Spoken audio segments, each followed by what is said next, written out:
హరే కృష్ణ. ముందుగా ఈ వీడియో చూస్తున్న వాళ్ళందరికీ హ్యాపీ శ్రీకృష్ణ జన్మాష్టమి అండి. నేను ఎవ్రీ ఇయర్ కృష్ణాష్టమి జరుపుకుంటాను. బట్ ఈ ఇయర్ కొంచెం స్పెషల్ పీజీలో జరుపుకుంటున్నాను. సో ఎలా జరుపుకుంటున్నాను అన్నది నేను ఈ వీడియోలో షేర్ చేస్తాను. విష్ణు భగవానుడికి, శ్రీకృష్ణునికి, అందరి దేవుళ్ళకి ఇష్టమైన తులసి దళం. సో ఫ్రూట్స్ తులసి దళం పెడితే దేవుడు చాలా సంతోషించాడంట. సో అవి తీసుకుందామని పూల షాప్కి వెళ్ళాను. అండ్ స్వీట్స్, వెన్నెతో చేసిన స్వీట్స్ అంటే కృష్ణుడికి చాలా ఇష్టం అండి. సో అందుకే వెన్నెతో పెట్టిన స్వీట్సే ఎక్కువ మంది నైవేద్యంగా పెడుతూ ఉంటారు. వెన్న పెట్టడం చాలా ఇంపార్టెంట్. స్వచ్ఛమైన వెన్న పెడితే కృష్ణుడు చాలా సంతోషిస్తాడంటండి. అందుకు ఆ రోజు పాలు తోడబెట్టి పొద్దున్నే వెన్న తీద్దాము అని చెప్పేసి సో పాల ప్యాకెట్ తీసుకొని అండ్ ఫ్రూట్స్ చాలా కాస్ట్ అయిపోయాయి. అదేంటో ఆన్లైన్లోనే ఫ్లవర్స్ అండ్ ఫ్రూట్స్ చాలా తక్కువ కాస్ట్ కనిపిస్తున్నాయి. సో ఆన్లైన్లోనే పెడదామని నేను అక్కడి నుంచి కొన్ని ఐటమ్స్ తీసుకొని వచ్చేసాను. అండ్ ఆన్లైన్లో ఫ్రూట్స్ అండ్ ఫ్లవర్స్ ఆర్డర్ చేశాను. ఇదే మనం డెకరేట్ చేయబోయే ప్లేస్.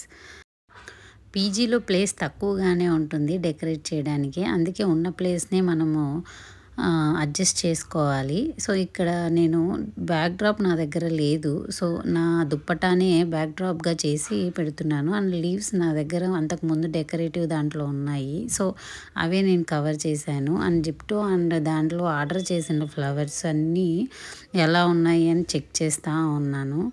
సో ఈ మధ్య ఆన్లైన్లోనే చాలా తక్కువకు వస్తున్నాయి అండ్ బెస్ట్ ప్రైస్లో కూడా వస్తున్నాయి. సో నేను ఇప్పుడు కృష్ణునికి మాల ప్రిపేర్ చేస్తున్నాను.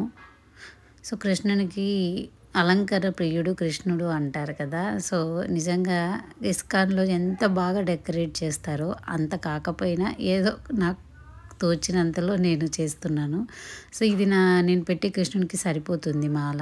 అండ్ బంతిపూలు కృష్ణునికి చాలా ఇష్టమైనవి. ఇవి నేను బ్యాక్ డ్రాప్లో పెట్టడానికి కుడుతున్నాను. సో ఇది నేను అక్కడ సెట్ చేద్దాము అంటే ప్లాస్టర్ నా దగ్గర లేదు, ఇదే ఉంది. సో ఇది మళ్ళీ విజిబుల్గా ఉంటుంది అని చెప్పేసి దాన్ని నేను అట్లా బ్యాక్లో పెట్టి అలా పేస్ట్ చేస్తూ ఉన్నాను. ఫొటోస్ అన్నీ నేను డిఫరెంట్ ఇస్కాన్లో కలెక్ట్ చేసిన ఫొటోసే నా దగ్గర ఎప్పటికీ మెమరబుల్గా ఉంటాయి. సో అవన్నీ నేను పేస్ట్ చేశాను.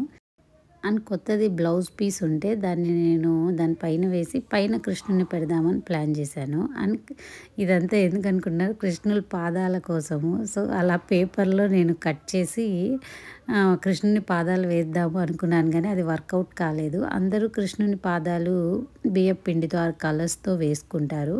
సో ఎవరి ఇష్టం, అది ఎవరి వాళ్ళ ఇష్టము. బట్ నా దగ్గర కలర్స్ అవైలబుల్గా ఉన్నాయి కాబట్టి నేను కలర్స్తోనే వేస్తూ ఉన్నాను. కృష్ణుని పాదాలు లేనిది కృష్ణాష్టమి అస్సలు జరగదు అనుకుంటాను నేనైతే.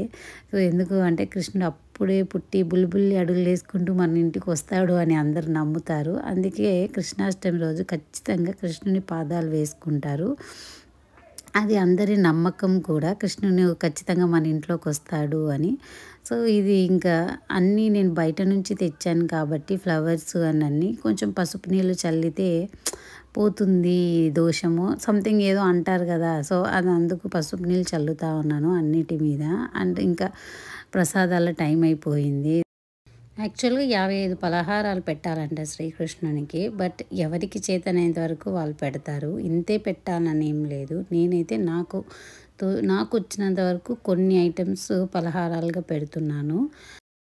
ప్రసాదాలు రెడీ అయిపోయాయి. ఇప్పుడు పూజని స్టార్ట్ చేయాలి. పూజ స్టార్ట్ చేసే ముందు స్వామివారి పాదాలని స్వామి ముందర వేస్తున్నాను.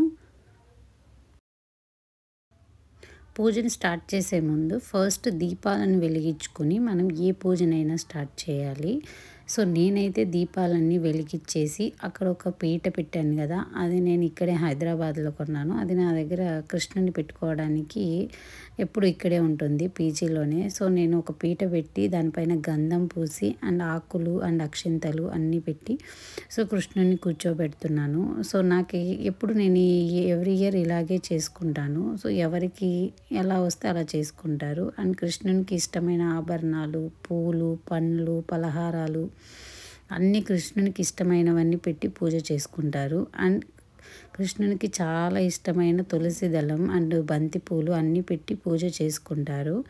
అండ్ కృష్ణునిది అష్టోత్తరం ఉంటుంది కదా, అది కూడా చదువుకుంటే చాలా మంచిది అని చెప్తారు. అండ్ పిల్లలు కాని వాళ్ళకి బాలగోపాలుని పెట్టుకొని కృష్ణాష్టమి రోజు పూజ చేసుకుంటే ఖచ్చితంగా సంతానం కలుగుతుంది అని అంటారు. పెళ్ళి కాని వాళ్ళకు కూడా పెళ్ళి అవుతుంది అని. సో ఇవన్నీ చరిత్రలో చెప్పుకున్నవే. అండ్ భగవద్గీతను పెట్టుకొని కూడా పూజ చేసుకోవచ్చు. కొంతమంది ఫొటోస్ అన్నీ పెట్టుకొని పూజ చేస్తూ ఉంటారు. ఎవరికి ఏది అవైలబిలిటీగా ఉంటే దాంతో పూజ చేసుకోవచ్చు. అండ్ నేను ప్రసాదాలన్నీ ప్రిపేర్ చేశాను కదా, వాటి మీద తులసి దళం వేసి, కృష్ణునికి తులసి దళం అంటే చాలా ఇష్టం. ప్రతి ప్రసాదాల్లోనూ తులసి దళం ఉండాలి అనుకుంటారు. అందుకోసం ప్రతి ప్రసాదాలపైన కూడా తులసి దళం పెట్టి అండ్ పలహారాలు పెట్టి నేను పూజ చేస్తున్నాను. కృష్ణునికి చాలా ఇష్టమైన వెన్న, నిన్న మనం పాలు కొనుక్కున్నాం కదా, సో తోడు పెట్టి వెన్న వచ్చింది.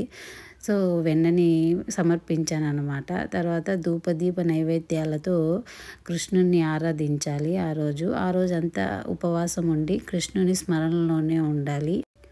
నాకైతే అన్ని ఫెస్టివల్స్లోనూ కృష్ణాష్టమి అంటే చాలా ఇష్టము. చిన్నప్పటి నుంచి నాకు ఎందుకో కృష్ణుడు అంటే చాలా ఇష్టం. ఫైనల్గా పూజ అయిపోయింది. పీజీలో నేను ఇలా సెలబ్రేట్ చేసుకున్నాను. మీకు కానీ ఈ వీడియో నచ్చినట్లయితే లైక్ చేయండి, షేర్ చేయండి అండ్ సబ్స్క్రైబ్ చేయడం మాత్రం అస్సలు మర్చిపోవద్దు. Thank you.